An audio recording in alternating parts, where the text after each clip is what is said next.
So the topic today is transcending appearances. And you might say, well, what the heck has that got to do with my life? And that's a good question. And the answer is, we are on a journey of awakening.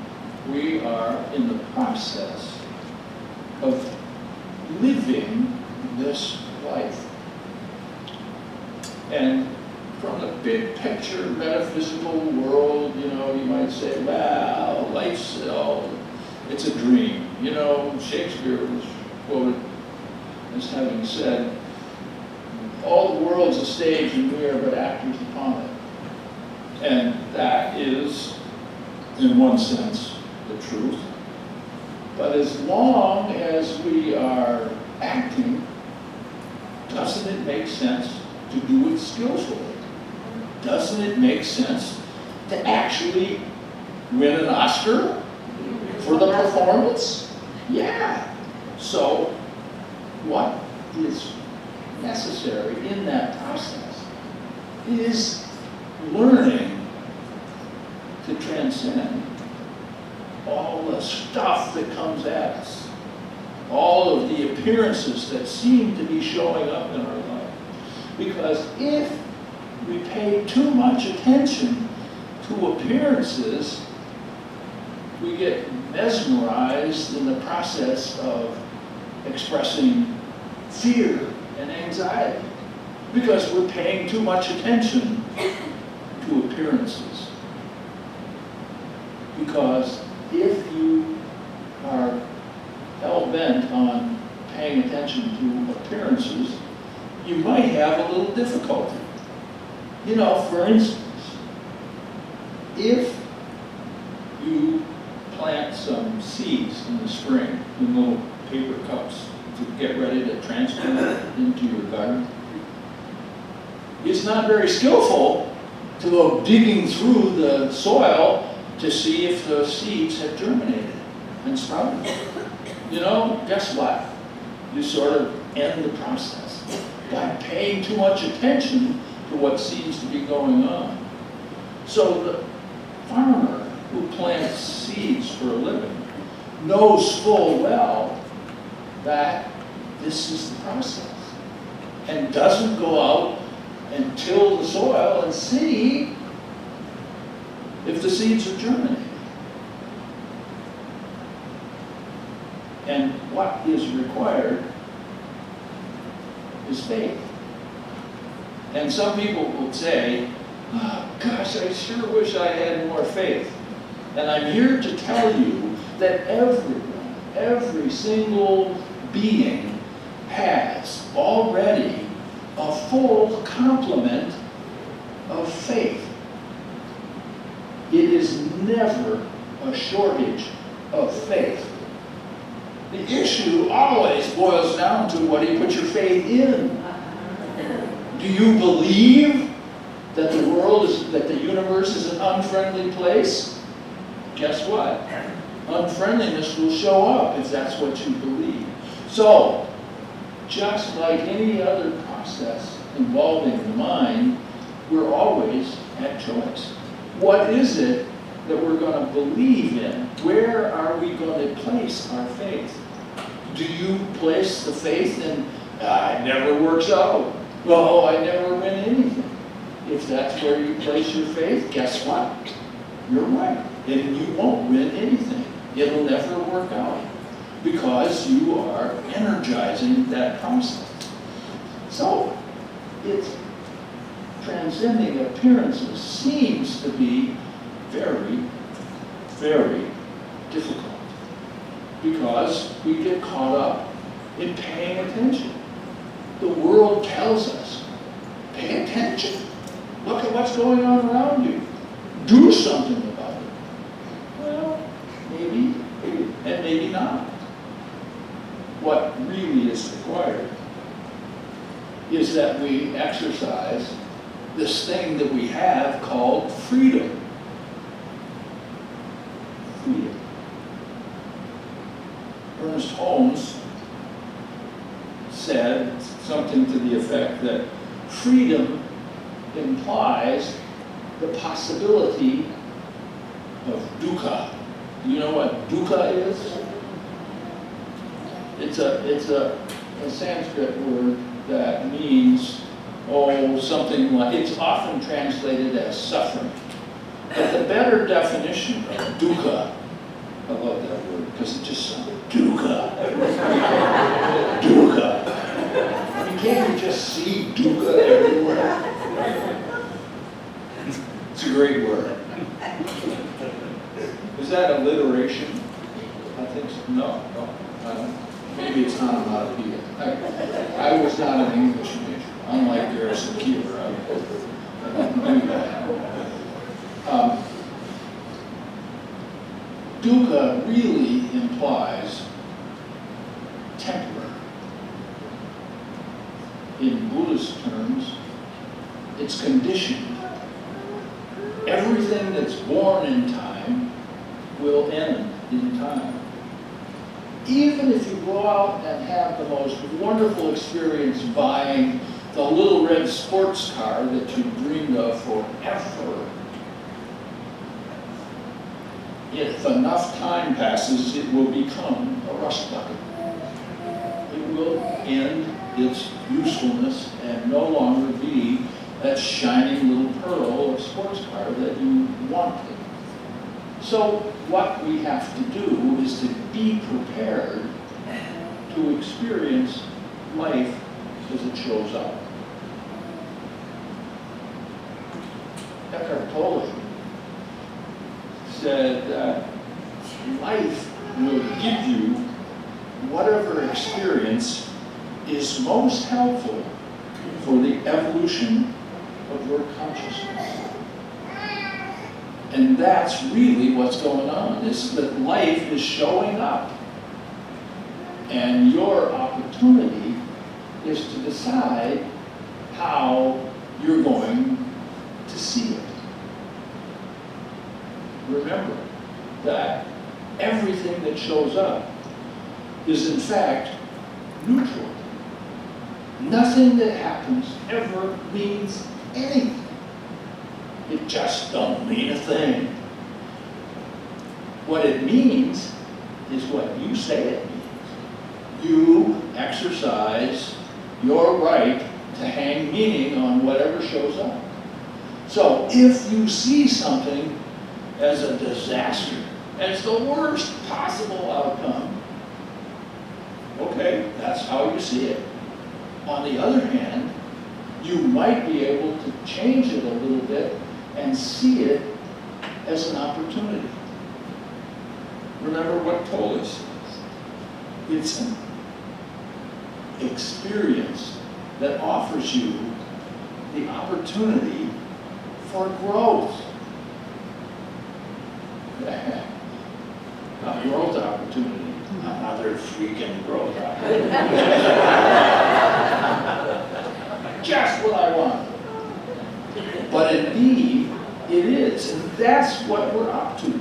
We have to experience ourselves as spiritual beings. And how in the world do we do that? As Patricia read this morning. It's simple, but it's not easy. Because we have been taught to pay attention to conditions, to pay attention to appearances. That's what we've been taught. You know, don't step in front of a truck. That's always good advice. So I invite you to pay attention to the 18-wheeler that's bearing down upon you. That's an appearance that involves paying attention. But you know, there's a saying in the 23rd Psalm that goes something like this. Yea, though I walk through the valley of the shadow of death, I will fear no evil. What it does not say is, yea, though I walk through the valley of the shadow of death and pitch a tent and decide to stay there. It doesn't say that. It says, walk through. So our mission in experiencing ourselves as spiritual beings is to literally have a walkthrough, to go forward toward your dream, paying attention to your dream. I read a story the other day about a young man who was sentenced to prison for 5 years. When he got there, he was just hostile to everyone. His fellow prisoners, the guards, the warden, you name it, he was hostile. He was on the warpath. And one day a trustee took him aside and said, you know what? There are wonderful opportunities here if you just change your attitude. Attitude is everything. So, actually, for once in his life, he listened to that advice. He changed his attitude. He dropped his hostility. He began to go to classes.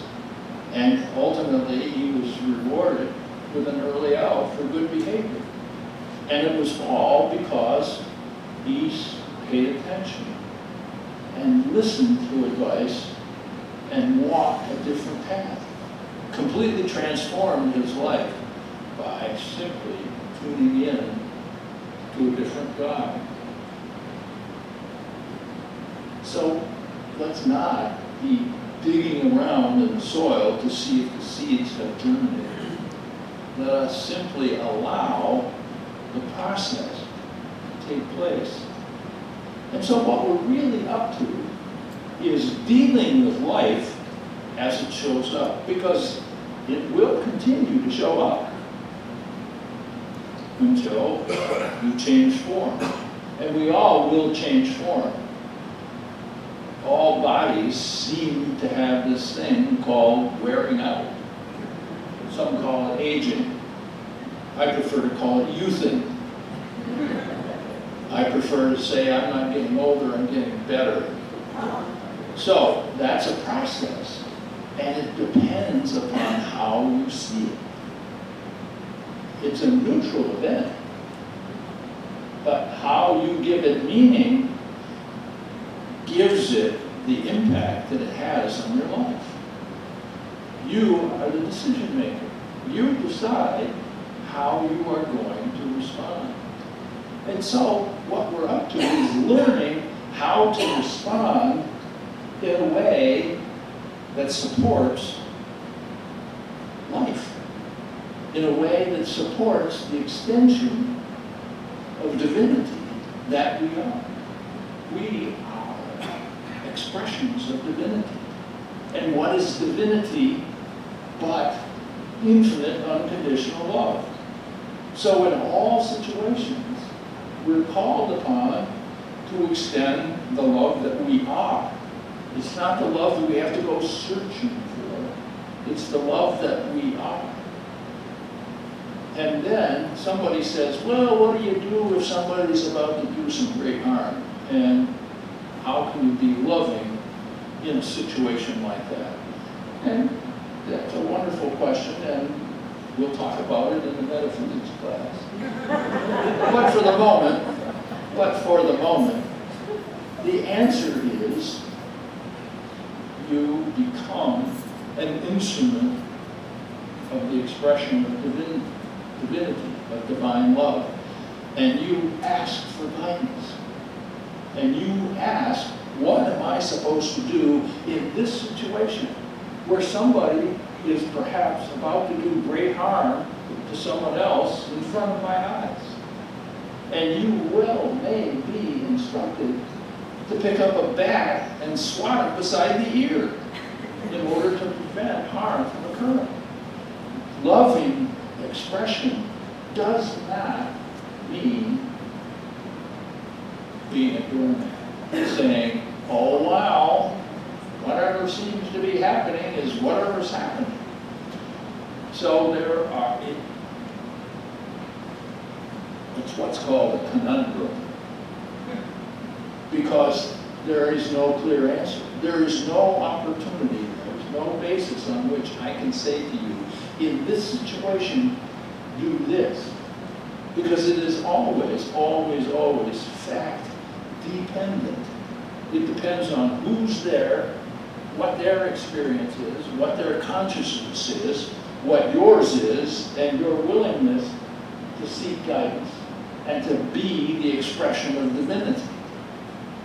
And it may well be to take strong action.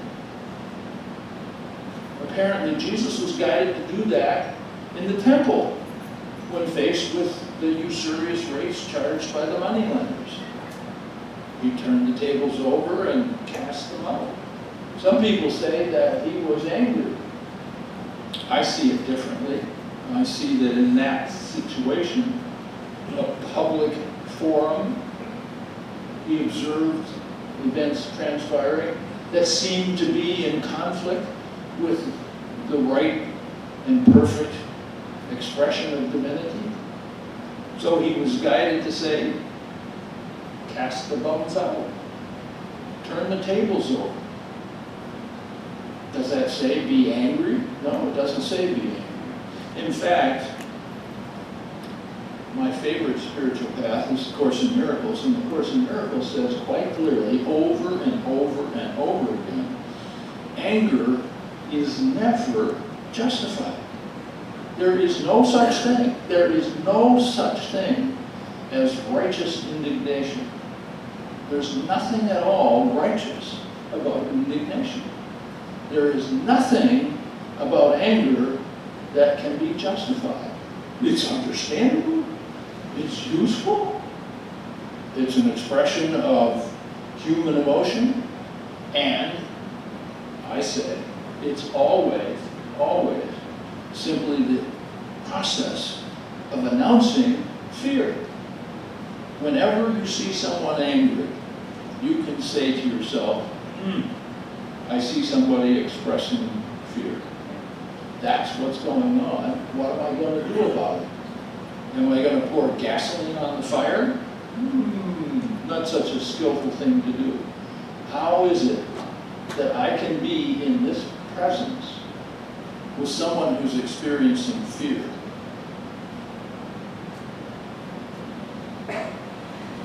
The Buddha said it. You cannot extinguish fear with fear. The only thing that can extinguish fear is the presence of love, the presence of non-judgment. So that's what we're called on to do. That's how we have to pay attention to what seems to be going on around us, but not to get caught up, not to be angry, not to be judgmental, but to be aware that in this thing called life, everyone, without exception, always does the very best that they know how, given their experience, the equipment they've been blessed with, and their worldview. And that's it. And that applies even to such a seemingly monstrous person as Adolf Hitler. He literally was doing the very best that he knew how, given his equipment, his life experience, and his worldview. Does that mean that you can justify what he did? Of course not. Of course not. But it simply means that hatred is not helpful. Even anger doesn't solve the problem. What solves the problem? The extension of unconditional love. And remember, unconditional love may include taking strong action, but you can take strong action without anger. You can take what seems to be your guidance. And I invite everyone to always, if you can remember in the heat of the moment, and that's a huge if, because in the heat of the moment, we tend to react. You know, just like the little rubber mallet on your knee, it makes your toe want to kick out into the air. Life shows up and we react the way we react the way we reacted in the past, and we experience all over again some hurtful moment from the past, and we are reacting. And the invitation is to be proactive, to actually take 13 nanoseconds, take a deep breath, and invite guidance into your consciousness. Because that's what we're really up to. We are up to growing our consciousness. And what is consciousness but an awareness of the presence of infinite unconditional love? An awareness. So consciousness is quite personal. I have a consciousness. We all have an individual consciousness. And that is really best described as our awareness of our connection to divinity. Some have a greater awareness, some have not so much. But remember, always, everyone is doing the best they know how. And our mission is to see it that way, to see with the eyes of divinity, to transcend what appears to be going on. Because what appears to be going on may well be a vicious emotional attack, you know? And you can respond to that in any one of a number of ways. There are all levels of skill involved in responding to that kind of a situation. And we're called, if we choose to respond, we are called to respond as divinity would respond, with infinite, unconditional love. Remembering that love may well include strong action. So, release yourself from fear and anxiety. Place your awareness on something greater than yourself. Become aware that there is a power in the universe that is available, that we can use to create our life, that we can use to solve problems. We can use this power to become even grander versions of ourselves than we were yesterday. That power is available and always says to you, yes. The universe says yes to whatever you request. The universe never says, yeah, not a chance. The universe always says yes. You get to decide what you're choosing. You get to decide the meaning that you're hanging on some event that seems to be going on. You get to choose how you respond, and you get to pay attention to the appearance or say, I'm focused on my dream. I'm focused on the notion that I am an expression of divinity, that I am doing just exactly that. What my stated goal and my vision for myself is. And just like always, it's like a broken record. It's not up to me. It's up to you. You get to decide. Now it's open mic time.